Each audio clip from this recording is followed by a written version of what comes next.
आप सब कैसे हो? आशा करती हूँ आप सब अच्छे हो, मस्त हो, लाइफ को अच्छे से एंजॉय कर रहे हो। आज की मेरी स्टोरी है हम पर हक हैं।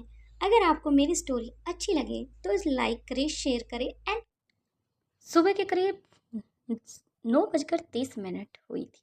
दिल्ली की उस लैब में हमेशा की तरह व्यस्त थी। हर कोई अपने अपने काम में लगा हुआ था।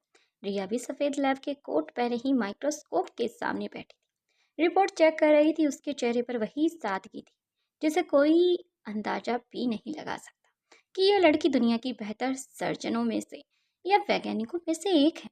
तभी मैडम आपकी चाय, एक स्टाफ मेंबर ने ट्रे लेकर आया। रिया मुस्कुराकर बोली थैंक यू। जैसे उसने कप उठाया, पीछे से किसी ने ट्रे पकड़ ली। रिया पलटकर देखने लगी। सामने और कोई नहीं बल्कि राहुल मेहरा था। राहुल मुस्कुराया। इतनी गर्म चाय पीने का इरादा है? पहले ठंडी तो होने दो। हर बार जल्दबाजी करती हो आजकल तुम। रिया हल्का सा मुस्कुरा दी। डॉक्टर मैं हूँ, मुझे पता है क्या करना है क्या नहीं। राहुल हंस पड़ा। हाँ डॉक्टर साहिबा, लेकिन मरीज मैं नहीं बनने दूंगा तुम्हें। रिया ने उसकी तरफ देखा। पहले वाला राहुल ऐसा नहीं था। ये राहुल उसकी छोटी छोटी बातों को भी ध्यान दे रहा था। अनजाने में सही रिया के चेहरे पर है प्यारी सी मुस्कान आ गई। उसी समय लैब के बाहर चीकू और बंटी स्कूल की यूनिफॉर्म में खड़े थे। आज उनकी छुट्टी जल्द ही हो गई थी। दोनों ने एक दूसरे की तरफ देखा। चिकू फुसफुसाया, ऑपरेशन मॉम डैड स्टार्ट करें? बंटी ने जेब से एक छोटी सी सीडी निकाली। यस, क्योंकि उन्होंने बाहर पार्किंग लॉट में अपने डैड की कार जो देख ली थी। वहीं आज तारा को उसकी नैनी यानी कि किरण लेने के लिए आई थी। वहीं कमांडर आप बंटी तैयार रहो। दोनों भाई एक दूसरे की तरफ देखकर आंखों में कुछ एक दूसरे को बोल रहे थे। तो उन्होंने हाई फाई दिया। तभी सिक्योरिटी गार्ड उन्हें देखकर बोला, अरे तुम दोनों फिर आ गए यहाँ। चीकू मासूम चेहरे बनाकर बोला, अंकल हम अपनी मम्मी को सरप्राइज देने के लिए आए। गार्ड मुस्कुरा दिया, लेकिन इस बार कोई शरारत नहीं करना बेटा। दोनों ने एक साथ कहा, प्रॉमिस अंकल। और अगले ही पल दोनों भागते हुए अंदर चले गए। गार्ड अपना सिर पकड़कर बोला, इन दोनों का प्रॉमिस मतलब आज फिर कुछ नया तमाशा या कुछ नया होने वाला है। होता तो काफी इंटरटेनमेंट भरा है, लेकिन क्या करे, नौकरी भी तो करनी है, हंस भी नहीं सकते। ये कहकर वह आराम से थोड़ी सी स्माइल देकर गार्ड वहीं खड़ा रहा। कुछ देर बाद रिया अपने कैबिन से बाहर निकली। अचानक थाप, दोनों बच्चे पीछे से आकर उसे लिपट गए। मम्मा! रिया चौंक गई। अरे तुम दोनों यहाँ? बंटी मुस्कुराया। स्कूल से सीधा आपको मिस कर रहे थे मोम। रिया ने दोनों के कान हल्के से खींच दिए। या फिर कोई नई शरारत करने के लिए यहाँ आए हो दोनों, वो भी एक साथ? नहीं मोम। इतने में राहुल भी वहां आ गया। उसे देखकर चीकू बंटी की तरह आंख मारी। प्लान पहला स्टेप सफल। राहुल ने सुन लिया था। कौन सा प्लान? बंटी तुरंत बोला, कुछ नहीं, थप्स का प्लान। इतना कहकर उसे कुछ समझ नहीं आया। वो अपने माथे को खुजाने का लग गया। राहुल हंस पड़ा। तुम दोनों झूठ बोलते समय भी बहुत प्यारे लगते हो। काफी अच्छी एक्टिंग कर लेते हो। चारों पहली बार इतने आराम से एक साथ खड़े थे। रिया ने एक पल के लिए राहुल की तरफ देखा। राहुल की नजरें सिर्फ उसी पर ठहरी थी। उस नजर में अब कोई गुस्सा नहीं था, सिर्फ अपनापन था। रिया ने तुरंत अपनी नजर झुका ली। लेकिन दूसरी मंजिल की बालकनी से तान्या मित्तल ये सब अपनी दूरबीन के जरिए सारी चीजें देख रही थी। उसकी मुठ्ठियां गुस्से से अब भीज गई थी। रिया, राहुल के चेहरे पर जो मुस्कान है वो मुझे चाहिए थी। उसने धीरे से कहा, अब खेल शुरू होगा। ऐसा खेल जिसे राहुल खुद तुमसे दूर हो जाएगा। उसकी आंखों में खतरनाक चमक उभर चुकी थी। वहीं तान्या की आंखों में अब जलन भी साफ दिखाई दे रही थी। उसने धीरे से अपने फोन में एक नंबर को डायल किया। आज कोई हमला नहीं होगा, बस एक छोटी सी गलतफहमी पैदा करनी होगी। राहुल के दिल में जो रिया के लिए प्यार पनप रहा है उसे शक में तब्दील करना होगा। लेकिन बेचैनी शुरू होनी चाहिए। दूसरी तरफ सिर्फ एक आवाज आई, काम हो जाएगा मैडम। तान्या के होठों पर हल्की सी मुस्कान आई। उधर रिया बच्चों के साथ लैब के गार्डन में बैठी थी। बंटी ने अब टिफिन खोला। मामा आज आपके लिए स्पेशल पराठा लाए हैं। रिया मुस्कुराई, मेरे लिए या खुद खाने के लिए? चीकू तुरंत बोला, पहले आपके लिए, जो बच जाएगा वो हमारे लिए। रिया चुप हो जाती है। बच्चों की ऐसी बातों से उसे काफी अच्छा फील हो रहा था। जहाँ वह अपने उस काम को लेकर काफ़ी स्ट्रेस ले रही थी। लेकिन जब से राहुल और चीकू बंटी आए तब से उसका दिमाग शांत हो गया था। और ये वो भी जानती थी शांत दिमाग से ही अच्छा बेहतर निर्णय लिया जा सकता है। रिया अब उसी समय को एंजॉय कर रही थी क्योंकि लंच पैक करने वाली तो रिया ही थी, लेकिन बच्चों का उनकी बातों में साथ दे रही थी। ये भी तो एक माँ की चालाकी कहें या फिर बातों से बच्चों को ऊपर दिखाने की कोशिश कहें। रिया हंस पड़ी। तुम दोनों कभी नहीं सुधरोगे। इतने में राहुल भी वहां अब आगे की तरफ आ जाता है। उसके हाथ में जूस की 2 बोतलें थी। इतनी गर्मी में सिर्फ पराठे, पहले जूस। रिया ने कहा। राहुल, इसकी जरूरत नहीं थी। राहुल मुस्कुराया। तुम्हारी आदत है अपनी जरूरतें भूल जाने की, लेकिन मुझे याद रहती है।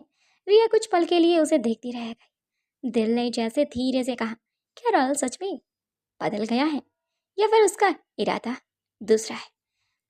इधर दोनों बच्चे चुपके से एक तरफ खिसक गए थे। बंटी फुसफुसाया, मिशन मोम डैड अकेले।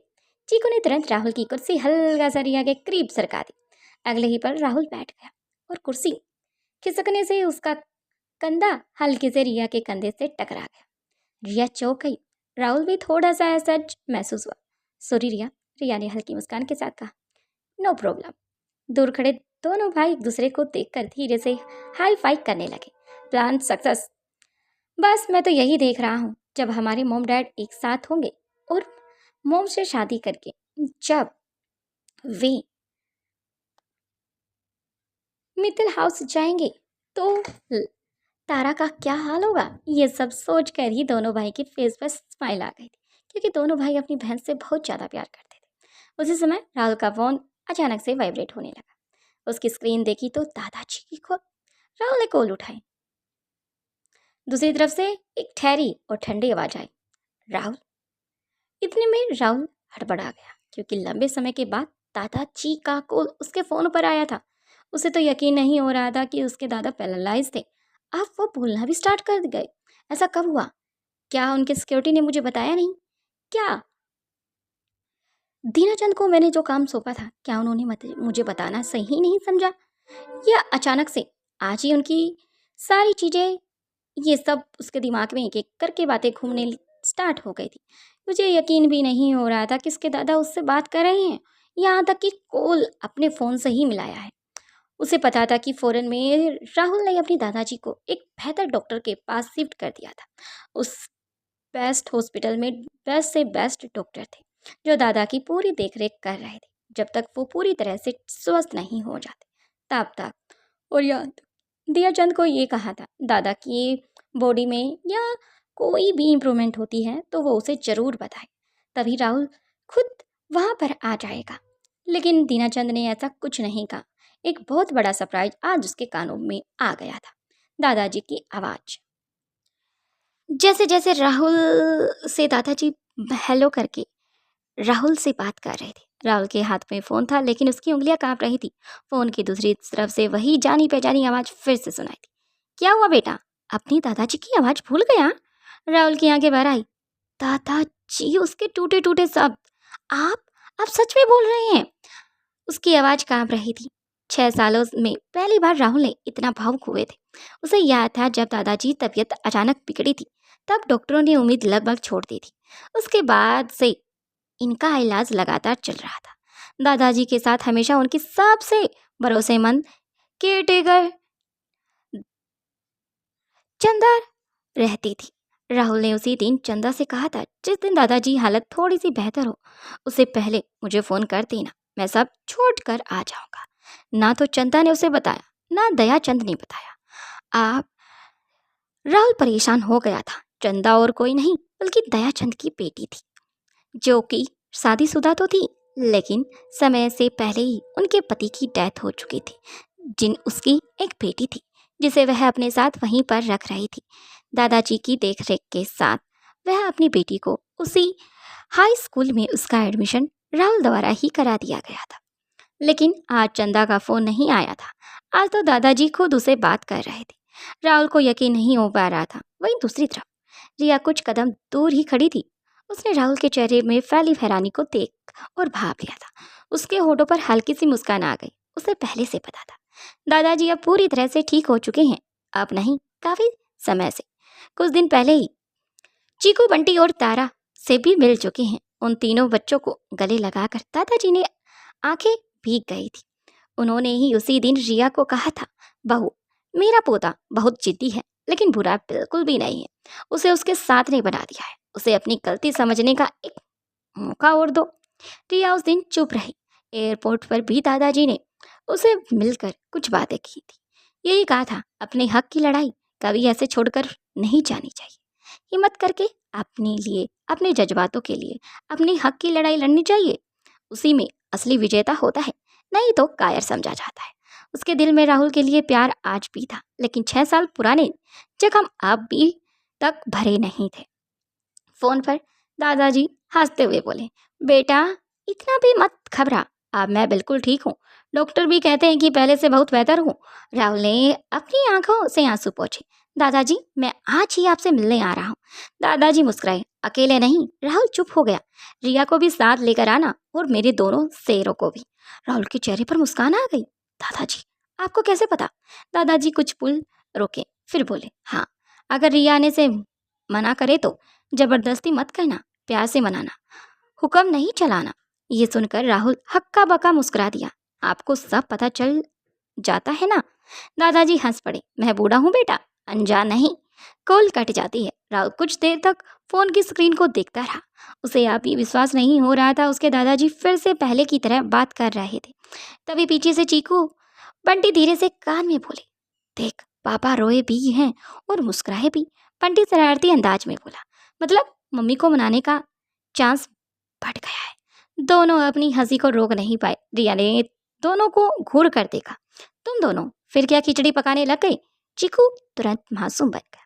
कुछ नहीं मम्मा, हम तो बस सोच रहे थे अगर दादाजी बुला रहे हैं तो कोई मना कैसे कर सकता है। रिया ने एक पल के लिए राहुल की तरफ देखा। राहुल भी उसी की तरफ देख रहा था। दोनों की नजरें मिली, लेकिन इस बार किसी नजरें नहीं हट पाई। दूर खड़ी तान्या ने यह सब देखा तो उसका चेहरा गुस्से से लाल पीला हो गया। उसने मन ही मन कहा, नहीं, ये परिवार फिर से एक नहीं हो सकता। इससे पहले कि ये सब साथ आए, मुझे अपनी अगली चाल चलनी होगी, कहीं देर ना हो जाए। क्योंकि राहुल की जिंदगी में फिर से उनके दादाजी आए तो शायद फिर से वो सब उसे करने पर मजबूर करना होगा। वो अपनी उस गलती को दोबारा नहीं दोहराना चाहती, क्योंकि अब उसके दादाजी की काफ़ी उम्र हो गई है। अगर ऐसा वो करती है तो शायद अब की बार उसके दादाजी जिंदा ही ना रहे। ये सोचकर भी उसके माथे पर पसीने की बूंदें आ गई। कहीं दादाजी को वो इंसिडेंट तो नहीं याद? ये सब भी रिया सोच ये सब तान्या सोच रही थी। अब उसका बेचैनी बढ़ती जा रही थी। शायद ऐसा ना हो जो वो सोच रही है पूरी तरह से गलत हो। शायद रिया में गुम हो जाती है। कहीं फिर से दादाजी राहुल की जिंदगी में तारा की एंट्री के साथ साथ अब फिर से वही पुरानी चाल तो ना चले। रिया शर्मा के साथ उसके दोनों बच्चों को कहीं राहुल अपना तो ना ले। ये सब सोच ही रहा था, क्योंकि अभी तक खुद तान्या को ये नहीं पता था कि बायोलॉजिकल डैड राहुल ही था उन दोनों का। वो तो बस इसी चीज का फायदा उठाकर कुछ सबूत इकट्ठा कर रहे थे, जैसे कि राहुल, तारा और रिया दोनों से दूर हो जाए। बस यही सोचकर तान्या अपने प्लान को सक्सेसफुल बनाने के लिए किसी भी हद को पार करने के लिए पूरी तरह से तैयार थी। बाकी का नेक्स्ट एपिसोड में देखते हैं। वीडियो पसंद आए तो लाइक करें, शेयर करें, कमेंट करें। Thank you. जल्द मिलते हैं न्यू एपिसोड के साथ।